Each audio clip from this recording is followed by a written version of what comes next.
Yo fui una niña de muy pequeña que tenía un peso normal y a partir de un momento de mi vida que sucedieron cosas importantes en mi vida, difíciles, yo empecé a subir de peso. Tenía 4 años después de una operación de corazón y ciertas circunstancias en mi familia, empecé a subir de peso.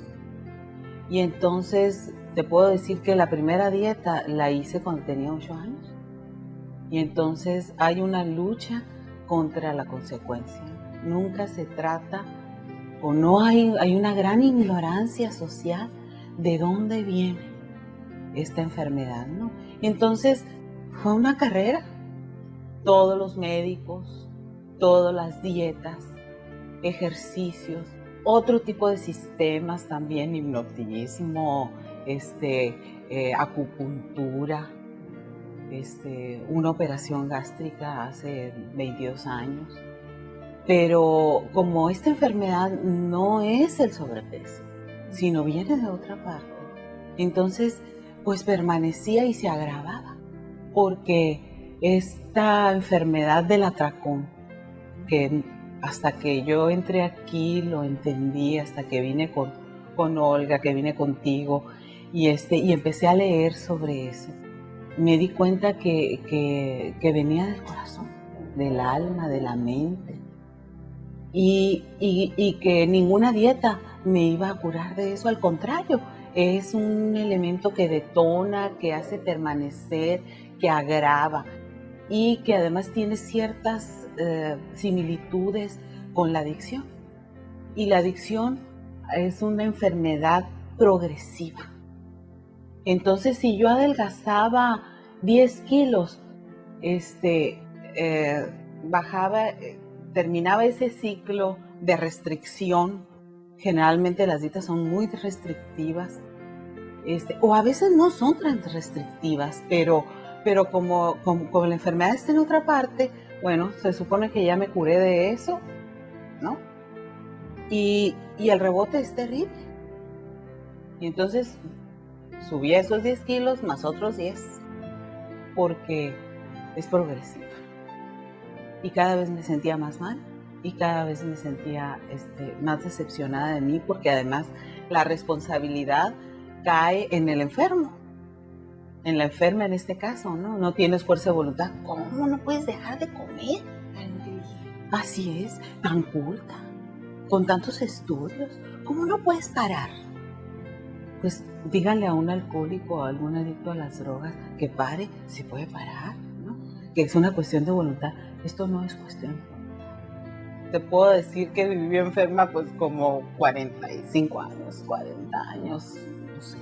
Por ejemplo, me operaron, me hicieron un bypass gástrico hace 22 años, 23 años. Y bajé como 40 y tantos kilos. Y lo subí esos y más, por supuesto, ¿no? Entonces, de milagro estoy viva, porque en los últimos 25 años, 20 y tantos años, los últimos años de mi enfermedad, pasaron por mi cuerpo unos 300 kilos, para arriba y para abajo.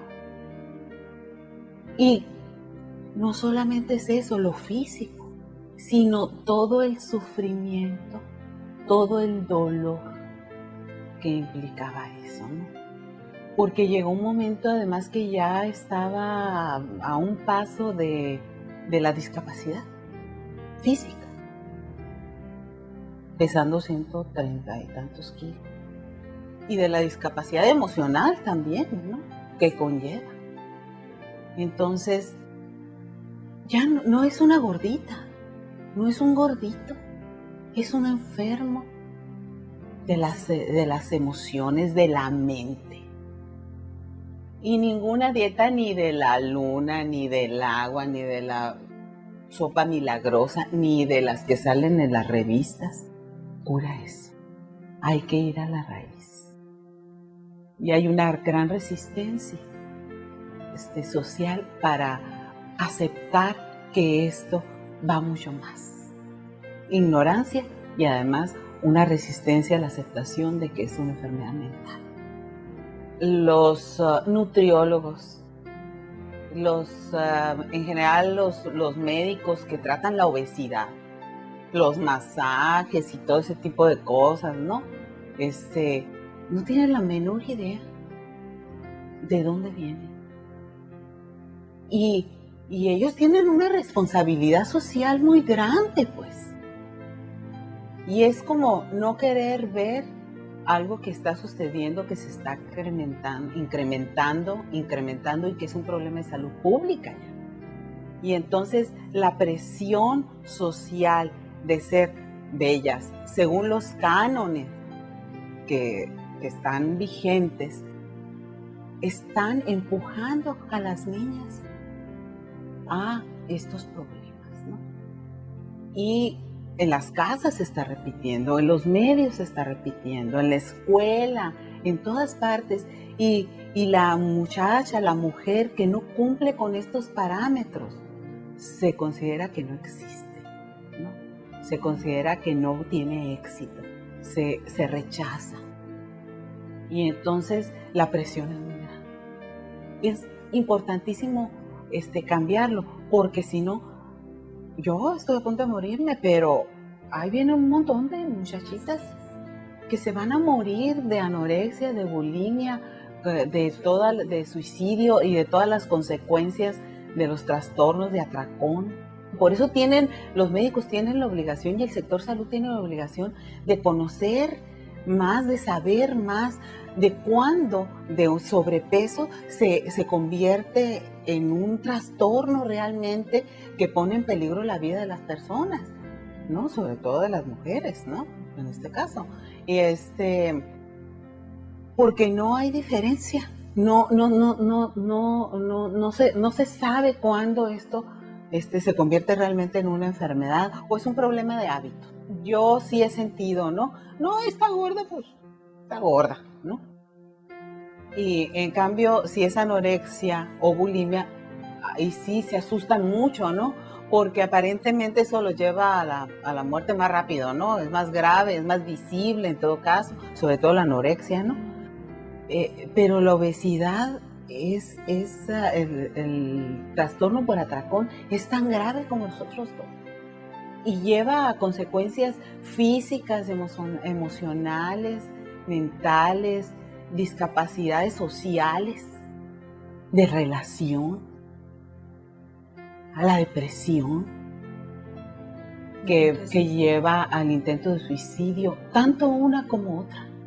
Como nos enseñaron a que nos tenemos que aguantar, a que tenemos que sostener una familia, a que no nos debemos de quejar, a que la violencia es natural.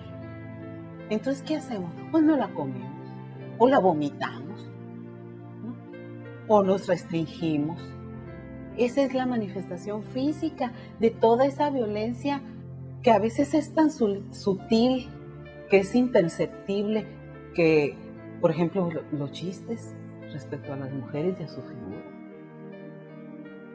Es una violencia, pero hay una violencia simbólica, hay una violencia institucionalizada, donde, por ejemplo, las mujeres no alcanzan puestos por el hecho de ser mujeres, puestos de responsabilidad. Y es una violencia institucionalizada, ¿no? Las dietas son un detonante. La vigilancia estricta sobre lo que ingieren las personas es un detonante de la enfermedad, porque hay una rebeldía interna que se desata. Y entonces no se está atacando, bueno, ¿por qué los niños están comiendo además? ¿Por qué están comiendo escondidos? ¿Qué pasa en sus corazones? ¿Qué pasa en sus mentes? ¿Qué les falta? Sinceramente, por una campaña de cuántos kilos abajo y me voy a pesar todas las semanas, pues eso yo ya lo hice. Y lo único que me llevó fue a grabarlo. Y le puedes preguntar a muchos y a muchas que tienen el mismo problema. Y esas medidas lo que hacen, lo que han hecho es detonar la enfermedad. Yo creo que están equivocados. No es por ahí. La cuestión es mucho más compleja. Una prevención dando a conocer qué es el trastorno, cómo es el trastorno, cómo se gesta, cómo se hace que se detona, cómo se hace que permanezcan las personas. ¿Y qué hay que hacer? ¿Qué tenemos que hacer los papás? ¿Qué tienen que hacer en las escuelas? ¿Qué tienen que hacer? ¿Qué tiene que hacer el Estado y todos los organismos de salud para prevenir y también para tratar? Porque la forma que lo están haciendo, lo único que están haciendo es hacer que permanezca y crezca el niño. Emocionalmente también me ha costado mucho. Un sufrimiento muy grande, un dolor.